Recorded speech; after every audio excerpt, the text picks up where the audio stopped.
dunia lalu pasan baik ngariung maksudna dunia ceramah maksudna dunia silaturahmi maksudna dunia bergaul maksudna dunia lepas tengah wujud tapi ketika dikallahkan aing mah dekallah bae silaturahmi karena Allah ceramah karena Allah ngariung karena Allah kukumpulan karena Allah dunianya remparkeun dosa teh aya dosa gede kabair ngaranna zina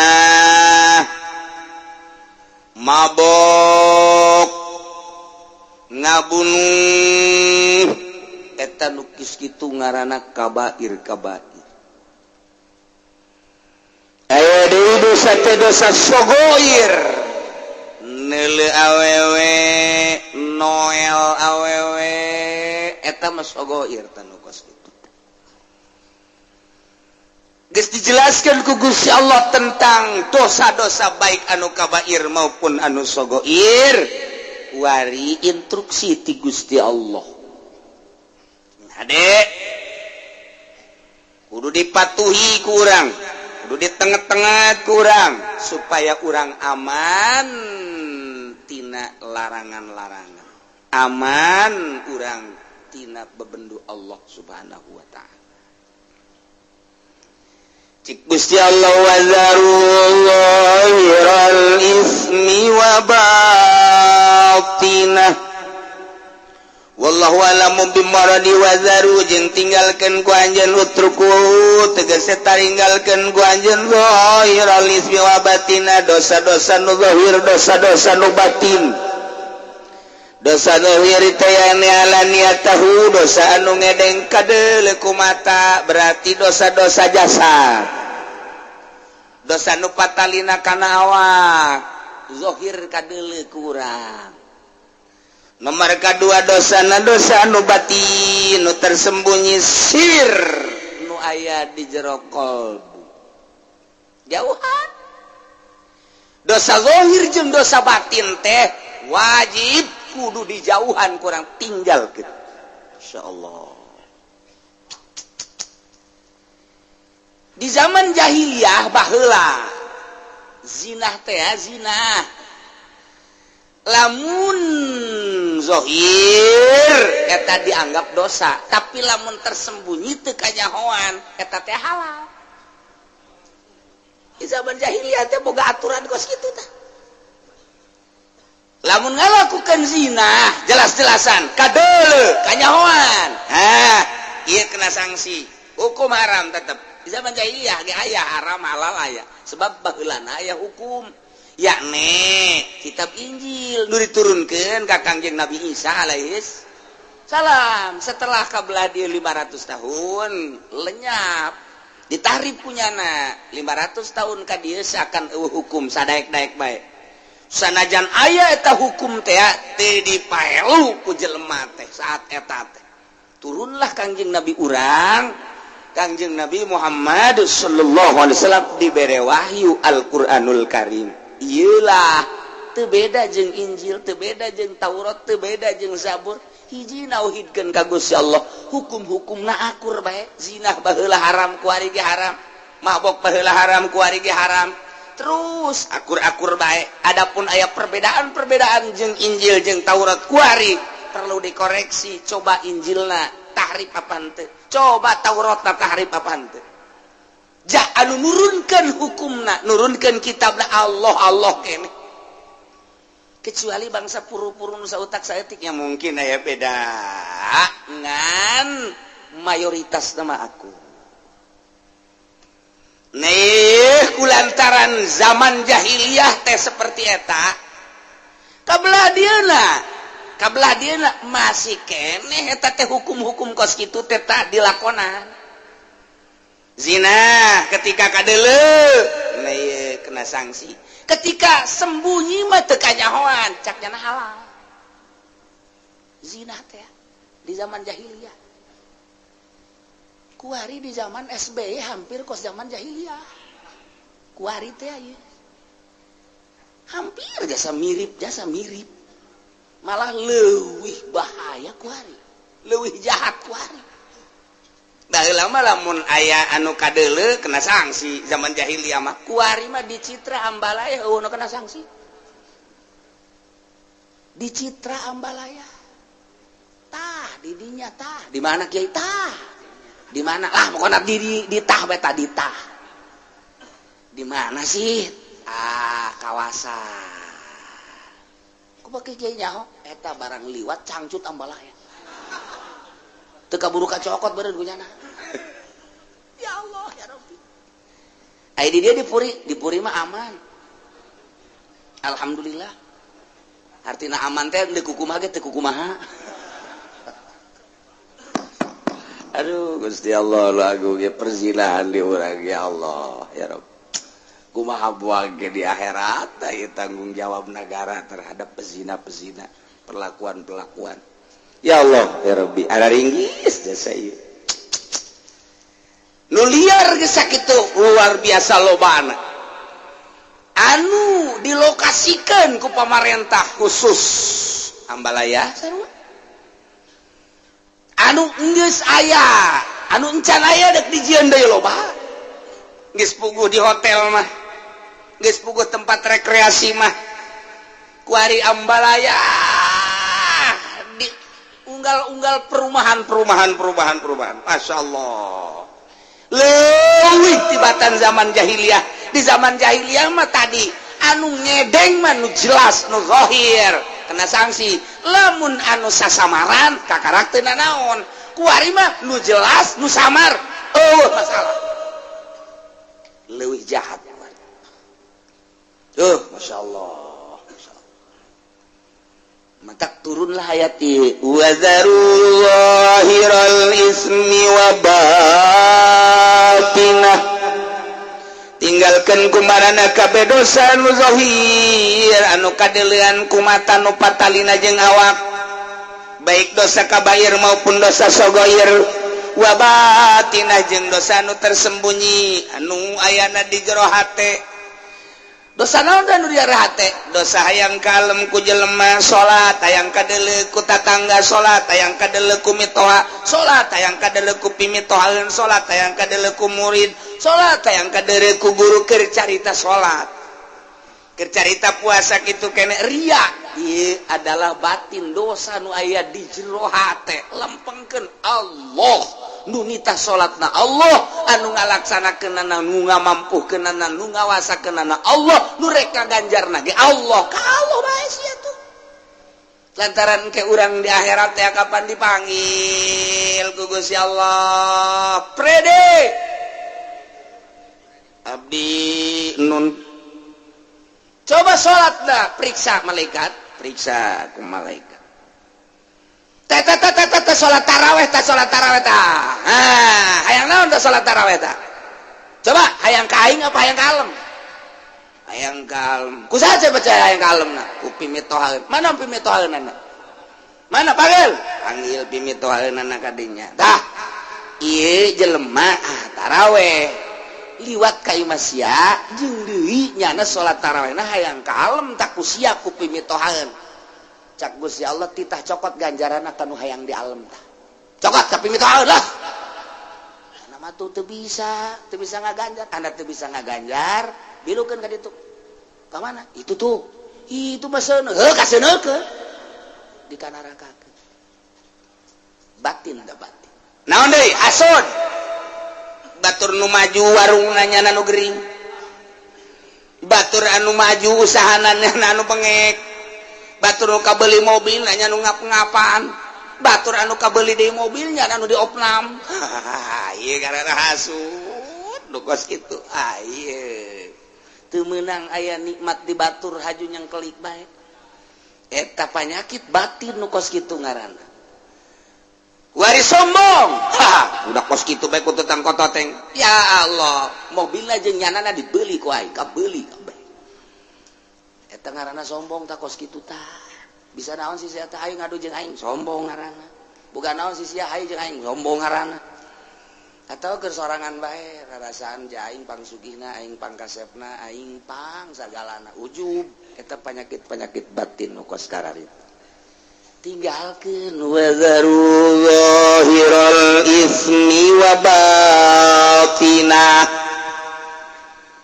dosa-dosa anu zahir manu kadele ku urang kuari dosa teh hartina nujulayaan jeung parentah Allah Subhanahu wa taala nu kitu ngaranna dosa tinggalkeun urang mapan kuari nu diparentah ku Gusti Allah teh dilaksanakeun nu teu diparentah dilaksanakeun dosa malulu urang leletikanana urang di hareupeun imah isuki-suki bae mantes mandi bari ngarokok aya kopi di hareup nu merena pamajikan urang cek pamajikan anak bari diuk di sisi haji ke kamana teh seur bededelan tuh nu liwat loba jasa cakeun eta nu liwat loba jasa neleukeun karyawan tuh itu mah rada bagus tuh budak tuh cakeun mah meureun teu dosa eta ngomong kos kitu teh neulekeun kos kitu tah eta ya Allah ya Rabbi yang geus kolot umurna 60 tahun ya numpuk-numpuk dosa mata doang yang lumayan udah dicolok kayak ku malaikat itu ya Allah tuh bisa sadar eta geus kolot ge teu bisa henteu kieu lah aing mah geus kolot budak ulah sok cari cing di hareup kunaon emang ge lah ribet aing geus sia aing kaalangan ku sia tolong teh Ki Haji sok dijak sok nyian dosa raka sia mata sia tah geus bae urang kudu nama tinggalkeun nu geus manggeus bo aing 50 tahun ka tukang deulean bae bo teu katobatan meureun kumaha geus kuari mah moal deui aing hayang-hayang teuing mah neulekeun nu di imah bae jadi sia tiuk diharap buka baju nek naon hayang neuleun nu di jalan mending neuleun nu sia dala kutang buka ih jokna naon lain naon lain deuleu sia mahal daripada aing deuleukeun batur ayeuna lah incu dan deuleukeun di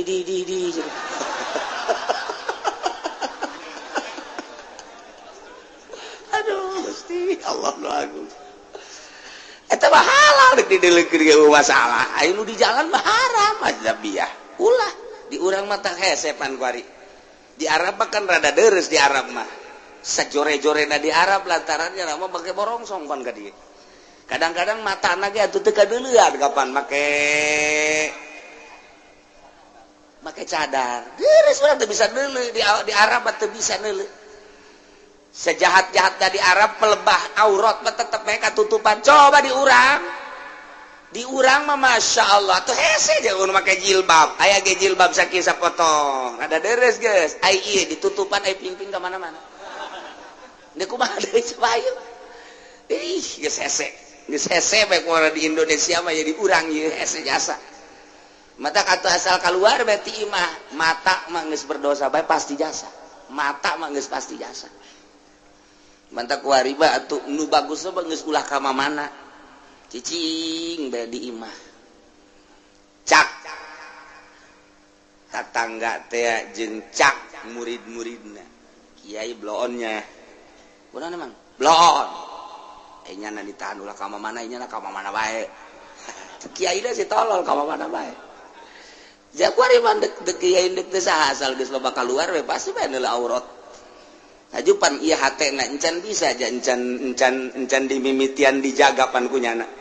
Encan dimimitian dijaga, encan dimimitian di naon kitu ngaranna di lempeng-lempeng hatena.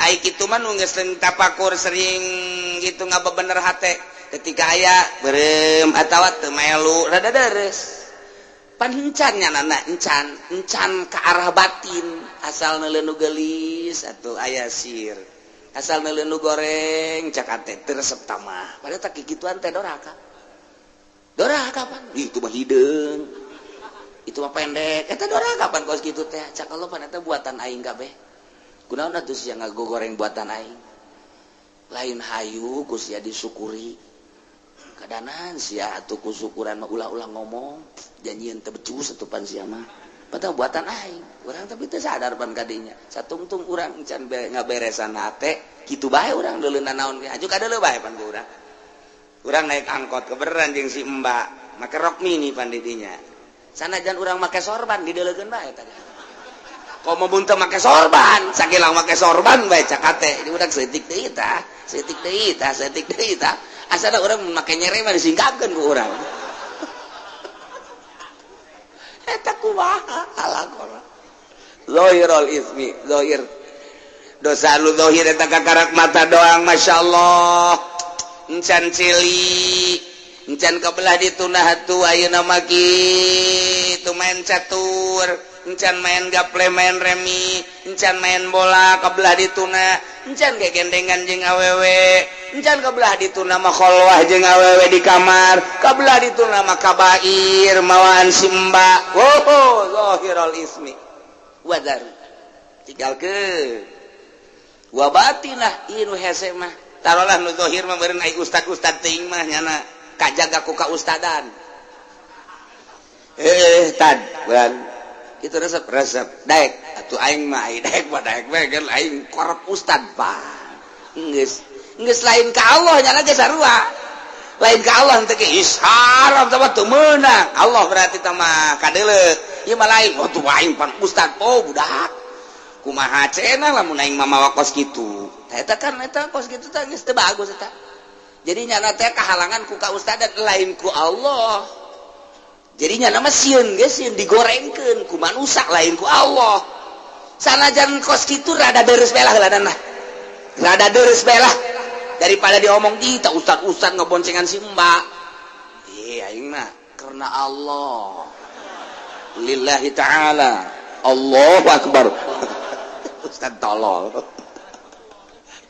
aduh Gusti Allah ya sejasa ya sejasa ya jauhan dosa ya urang ya Allah ieu kakarak dosa zahir doang komo dosa batin mah nu nyaho iwal ti Gusti Allah beuh meureunanan ieu dosa urang ria teh ujub teh takabur teh nu mantak itu dipetakeun teh dosa teh di dieu aya latifatul qalbi di dieu teh aya nafsul lawamah al-lawam al-hawa al-makruh al-ujbu al-ghibah ar-riya az-zulmu al-kidbu al-ghaflah nah eta teh nu kudu dipiceunan lalaunan ku urang bari merenung ka Gusti Allah miceunan laom cuad-cawad ka Gusti Allah miceunan hawa miceunan makruh miceunan ujub terus bae ku urang aja ti dieu teh handap ka dieu nafsul ammaratu bisu nafsu ammaratu bisu teh naon ieu teh eusina teh nah al bukhlu al hirsu al hasad al jahlu al kibru as-sahwat al godob eta kan kudu dipiceunana ieu penyakit-penyakit batin neuk kumaha miceunanana nya nyaho ge pan encan urang meraktekeunana ge kapan encan nu mantak ketika jol teh urang geus aya tupukar tapakur langsung bae resep jeung teu resep pan eta mah ngaranna syahwat aing geus makan ku urang diomean ketika aya nu resep dadamelan Allah daek sih tolol kene we teh kiai blon tapakur ku tapakurna teu bener gitu. Tapi rada deres ketika manggian sakitu bae mantak atuh sanajan kuku bahagia tetep bae ka Allah boga pikiran kieu atuh nyana-nyana urang-urang lantaran jasana jan didelekeun nyana can puguh daekeun jeung dina daekeunage jaing mah teu maksud kan mantep kan mantep didelekeun resep eta mah syahwat lah ulah atuh pan urang nanggeus terus-terusan mikiran tafakur jadi aman ketika orang neuleuh di kota nya parutih nya bagus ngalaluis tapi lamun urang ku nafsu mah bagus amat nafsu kan resep amat nafsu kan tapi lamun kurang dipikir bah jieu atuh nyana-nyana urang-urang kunaon didelekeun jasana jan didelekeun nyana can puguh daekeun di mande jan dina daekeun ge jaing mah teu maksud deuk naon dideuleuh atuh ngadoraka-doraka saha tadi kota nu boga pikiran kos kitu ayo coba ye sabaraha ribu jelema teu ceuli anu kos kitu bae ge ulah ki haji ulah lain ki haji dah bae lah ki haji na malah bagus sangat jatuh akur jeung nu di imahnya tolol tak ki haji coba ayo mantap kajar resep ka kota ge ka kota deui lah bukan cuci mata lain cuci mata ngerebakeun mata eta titah ditinggalkeun wazaru zahirul ismi wa batina masyaallah yes saya ditinggalkeun di urang mah ieu bab aurat bae di Indonesia ieu mah di Indonesia jasa di Arab mah rada deres lah di Arab mah rada deres rada mantap eta urang hese jasa ketika tawaf satu sisi urang teh dititah tawaf satu sisi urang tawaf teh babarengan jeung awewe tarolah ai ukuran ka sentuh jeung awewe mah kurang bisa taklif ke mazhab lain. Ketika orang teu bisa ngamankeun wudu urang bisa orang taklif ke mazhab Hanafi. Nu bagus berarti wuduna keneh lantaran eta mah sapaket ngaranna. Wudu teh jang toab. Jadi toab jeung wudu sapaket berarti kudu ti wuduna bagi anu ngarti. Tapi lamun nu teu ngarti wuduna wudu Syafi'i toabna toab Hanafi pembatalanana ja bodoh teh atuh teu naon ja bodoh mah da dituduh-tuduh emang bodoh bae. Bodoh ieu cenah kula mah bodoh nek dibawa ka kuburan bae kieu cenah mah. Hook tolol bodoh hook teu bisa sapaket mah wudu jeung salat jeung toab sapaket. Nah kuduna ti wudu heula taklif ka Hanafi kemudian jeung toab namun bisa. Nah belajar kurang bisa eta mah gampang ketika orang antal jeung awewe gampang tama taklif ieu aing geus ka Hanafi teu batal. Tapi miceunan resep mah itu budak geulis amat hese. Aduh itu orang Libanon bangun iruna mancung jasa. Lain babacaan innal afwa wal afiyah. Subhanallah walhamdulillah wala ilaha illallah wallahu akbar. Shalatu wassalamu ala Rasulillah sallallahu alaihi wasallam. Allahumma inna nas'alukal afwa wal afiyah wal mu'afatad daimah. Kuduna mah maca eta endan mancung amatnya. Iruna bagus tah. Masya Allah orang mananya? KTP-na orang mana? Suratan gitu. Nomor HP-na sabaraha tolol tah budak. Keur toab. Kapanggih jeung urang India, kapanggih jeung Pakistan, kapanggih jeung Libanon, kapanggih jeung urang Turki. Urusan toabna mah babari, pembatalanna mah babari, miceunan eta tah resep nu hese. Nah, ieu satu sisi urang dititah nungguan ulah aya jelema awewe moal aya datang ke Ira ge. Eta. Kabarengan urang jeung urang takron yang hideung. Beran hidung, janamnya rombongan, brus. Urang aja nya hidungnya bau teu budak. Tentu dawa urang ibadah toab, nyarekanan batur malulu. Heuh sugut pang teu hate, pan Allah maneulekeun. Innallaha yanzuru ila suwarikum walaki yanzuru ila qulubikum. Jeh, da kumaha? Anu watak hararese jasa urang hayang khusyuk, jasa toab. Mantak nu bagus mah tutungkul we toab teh urang peureuh. Bari babacaan atau babacaan onam lah teman tadi dititah sapira doa menta tunggus teu kudu atau baca Quran baca sholawat ayo coba deuleu nu toab aya nu kitu jauh malah masuk nutur-nutur saya nutur nah lumayan cek nya teh keur toab lumayan encan sae aja geus beres urang di masjid yuk baik ye pantitah nelekeun Baitullah Allahumma zid hadzal baita tashrifan wa takriman doana terus bae ka doa eta keur teu ngadoa ge geus nelekeun Baitullah urang diganjar 20 derajat nelekeun bae gitu sakedeung mah nelekeun kieu aya nu liwat bancung eleh Baitullah ku irung urang ieu muter ka dieu aya deui nu ti ditu ka dieu muter deui Baitullah na teu kadeung eta urang hese Masya Allah matak Fudel bin Iyad bangis teu ka masjid-masjid Jumat geus henteu eta mah bagi jelema nu keur ngabersihan batin tah ilah huwa zarul ismi wa batinah tarolah nu zahir mah meureunanan pangkat ustad pangkat kiai mah rada deureus rada bisa rada encan aya bisa mah rada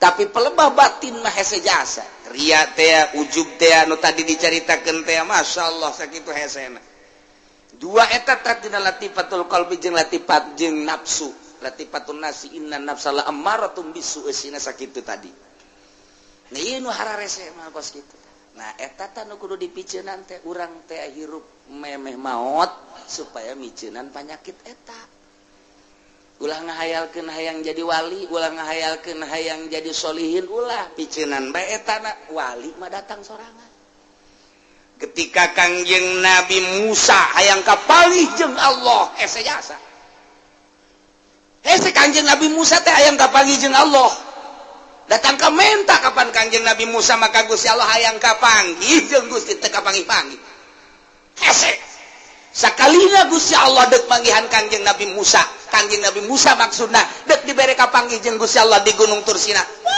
syarat-syarat teh loba jasa. Hiji puasa heula 40 poe. 2 kudu micenan segala rupa nu aya di awak. Baju ulah leuwih ti hiji bae Musa. Teu meunang kapanggih jeung jelema selama 40 poe.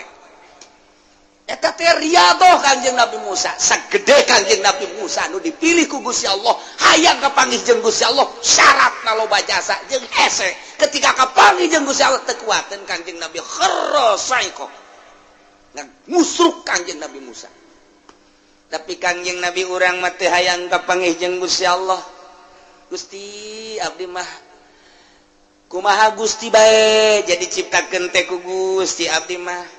Lu penting mah abdi mah ngalaksanakeun parentah-parentah Gusti ngajauhan larangan Gusti instruksi ti Gusti titah nyampikeun ka umat ku abdi bakal disampai-sampaikeun kitu bae abdi mah Gusti teu hayang kapanggih jeung Gusti Allah. Jol dijemput ku malaikat Jibril, dibawakeun buruk, dibersihan heula, naik cek Jibril, dek dibawa ka mana teu nanyakeun kitu Kangjeng Nabi mah.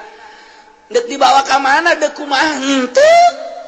Dipapakeun ku malaikat Jibril jeung ku malaikat Mikail, mawa ke buruk, naik berangkat datang ke Masjidil Aqsa sugan nanyakeun Kanjeng Nabi dek dibawa ka mana henteu. Gerak Allah bae mah datang ka dia, turun cek kang malaikat Jibril turun, salat imaman Allahu Akbar.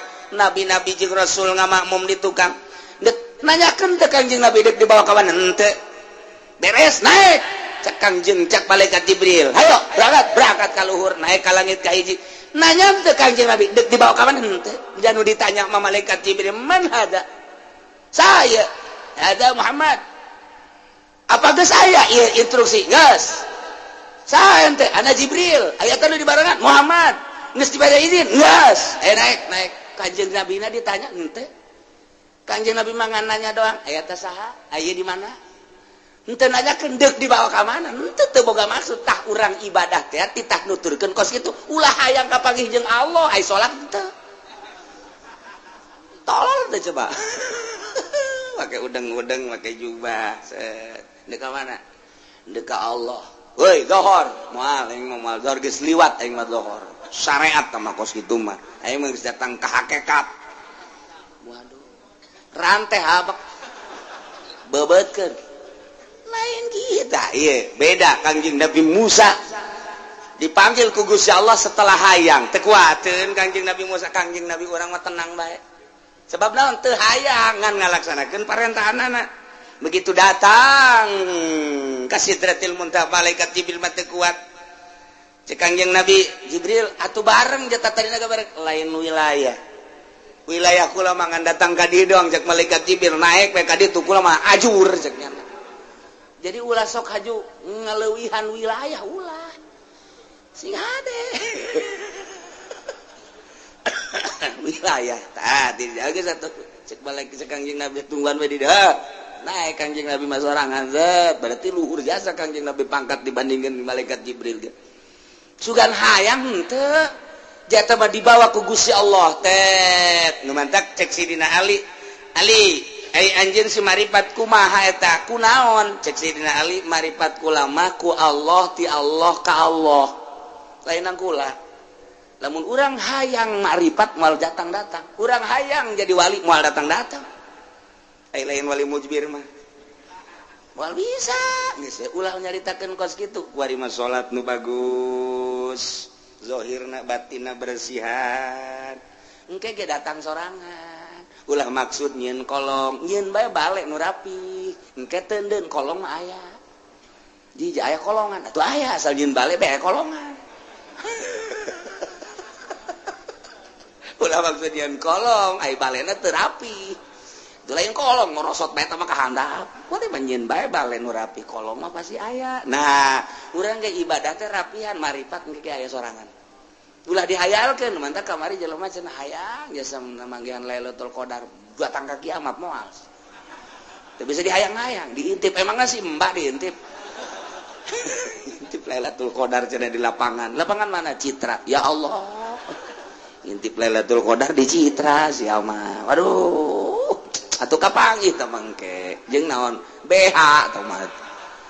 Ulah dihayal Lailatul Qadar ulah dihayal-hayal hayang mah hayang bae ngan ulah dihayal-hayal atuh bersihan bae batin. Lailatul Qadar mah datang sorangan. Da Lailatul Qadar mah terus bae diturunkeun jeung kapanggihna jeung jelema nu bersih daripada urang ngahayal-ngahayal ulah.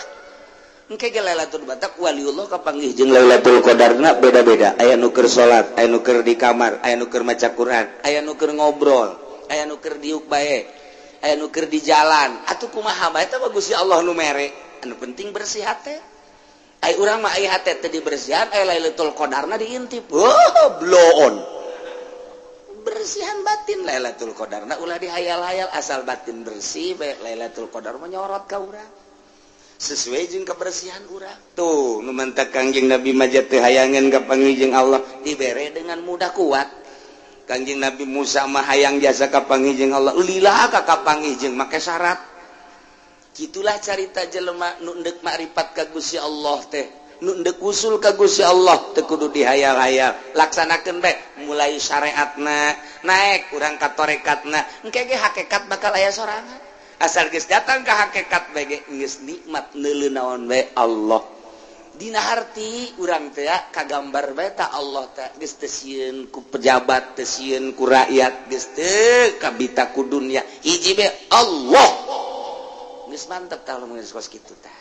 Nah eta kudu eta.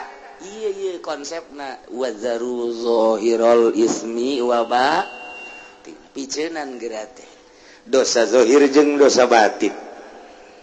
Carana kumaha tuh kiai miceunan teh tinggalkeun secara zahir istighfaran sungut urang istighfar qalbu urang tobat memantak tobatna per detik tobat bae tobatnya per detik terus-terusan tobat teh sehingga tobat teh jadi makom geus belajar heula tobat engke jadi bisa lamun geus bisa jadi ahli lamun jadi ahli tobat iya dek di mana bae ge kuari datangna dosa teh ya geus moal bisa lantaran geus ahli tobat geus belajar heula kuari urang tobat mimiti zahir istighfaran make sungut mata istighfar astagfirullahaladzim tujukeun ka mata astagfirullahaladzim ya Allah abdi hampura Gusti tina dosa mata teh lain nu abdi tapi nu Gusti kemudian dibikin ka abdi hak supaya abdi teh bisa neuleuh kuari nu dideuleuh na makhluk Gusti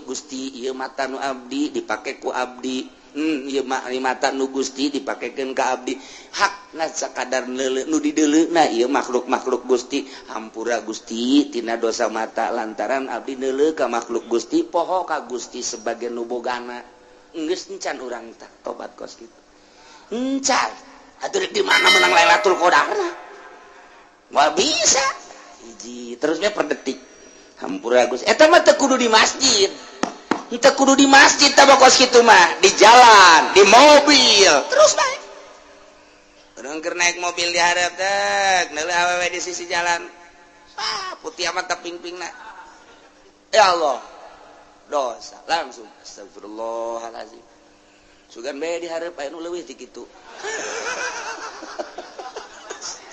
tolong lain tobat blon astagfirullahalazim Gusti mata abdi cikeneh pake neuleuh awewe aya hasrat Gusti hampura Gusti ieu mata teh lain nu abdi nu Gusti engke bakal dibalikeun ka Gusti ku Gusti bakal ditanya eta nu aing dipake naon ku sia cikeneh abdi neuleuh makhluk Gusti pohoan ka Gusti abdi ciptaan Gusti mata ciptaan Gusti neuleuhna ieu hawa nafsu abdi nu dideuleuh makhluk Gusti abdi resepna hawa nafsu abdi hampura Gusti moal kaburuna naon asana urang lamun kos kitu bae tah moal kaburu geus moal kaburu bae ieu mah lain kitu sia atuh di hareup wah galauna kenceng teh kunaon loba jelema tah mantep tah heureuh hese cuci mata heula dideuleukeun urang cak Allah teh ayeuna naonan sia paneta mata nu aing engke sia bakal balik ka aing ku aing ditanya sia aduh sia lamun teu tobat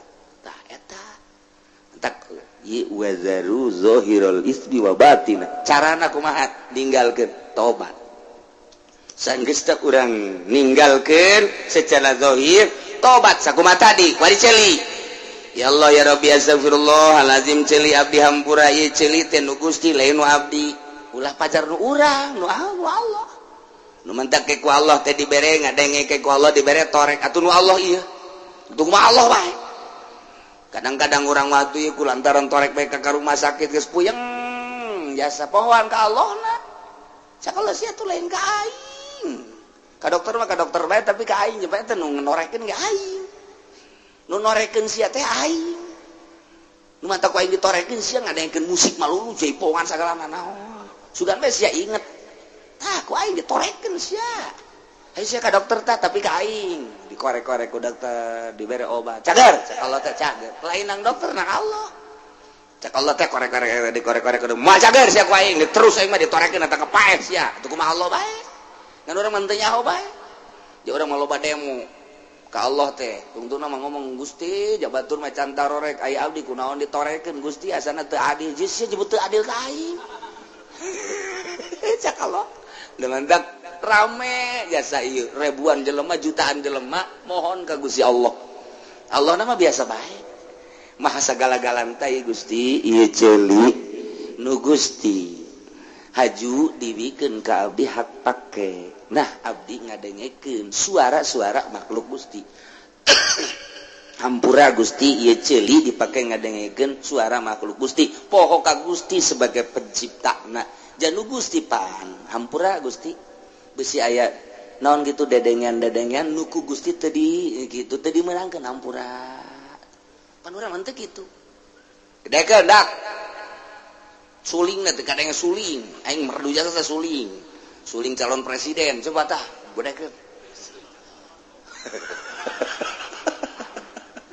presiden urang boga gitar mantap jasa masyaallah suling aya di nyana gitar aya di nyana dek mimpin negara boga gitar boga suling boga organ segala rupa mantep jasa ieu satuju jasa lah urang mah geus nyana bae jadi presiden lah ha irung guari hampura Gusti irung nu Gusti teh irung loba jelema anu dioperasi polip irungna lantaran aya gangguan. Nah ieu abdi mah normal Gusti pake ngambean oksigen Gusti.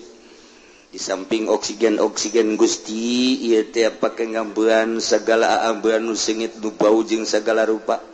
Gusti ieu teh nu Gusti hampura mun abdi poho ka Gusti sebagai penciptana.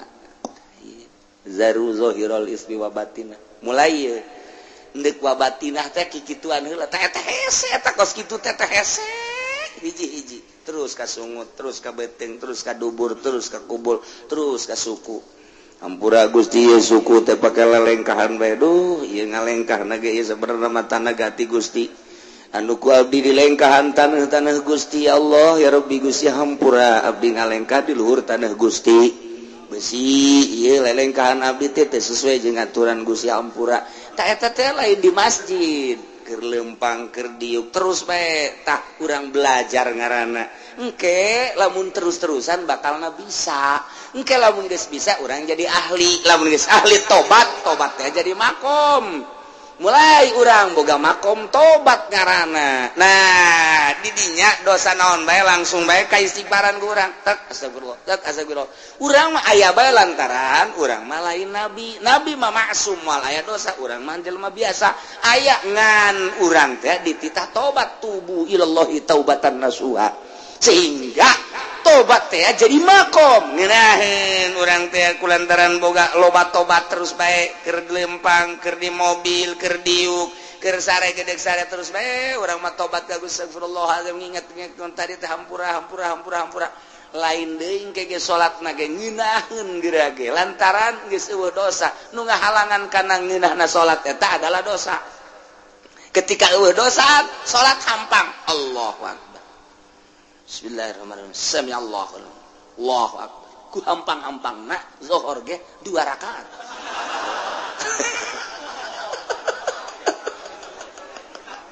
aduh ngaco sama salat bos gitu teh wa zarullahiral ismi wa batinah tinggalkeun ku arjaneun kabeh dosa-dosa nu zahir nu patali jeung raga wa batinah jeung dosa nu tersembunyi yanen aya di jero hate wal ismu kila asina wa kila kullu masyiatin cek sakaul malain zina seluruh permaksiatan yo sing hade innalladzina yaksibunal isma sayujzauna bima kanu yaqtarifun. Sanyanya jelema anu migawe kana dosa, baik dosa anu zahir maupun dosa anu batin, engke teh bakal dibalas ku sebab pagawean manehanana di dunia. Ya Allah ya Rabbi. Urang teh sugan teh mah geus neuleuh bae, geus ngadenge bae. Sugan teh mah nyekel bae. Sugan teh mah ngomong doang. Sugan teh mah lelengkan doang. Horenganan sayujzauna bakal dibales ku Gusti Allah jaga di akhirat. Balesanana diadilkeun ku Gusti Allah, disesuaikeun bima kanu yaqtarifun ku sebab pagawean nu kurang dilampahan di dunia, nu teu katobatan teh. Nah iya. Baka pake neulean anu diharamkeun ku Gusti Allah can katobatan sayujzauna bimakan bakal dibales ku sebab mata nu ku anjeun digunakeun pake neuleuh haram-haram. Ceuli sayujzauna bakal dibales eta ceuli pake ngadengekeun nu diharamkeun ku Gusti Allah. Sungut sayujzauna bakal dibales ku sebab ngomong-ngomong nu diharamkeun ku Gusti Allah. Leungeun sayujzauna, sopo sayujzauna. Geus puguh kabair zina jeung sajabana mah.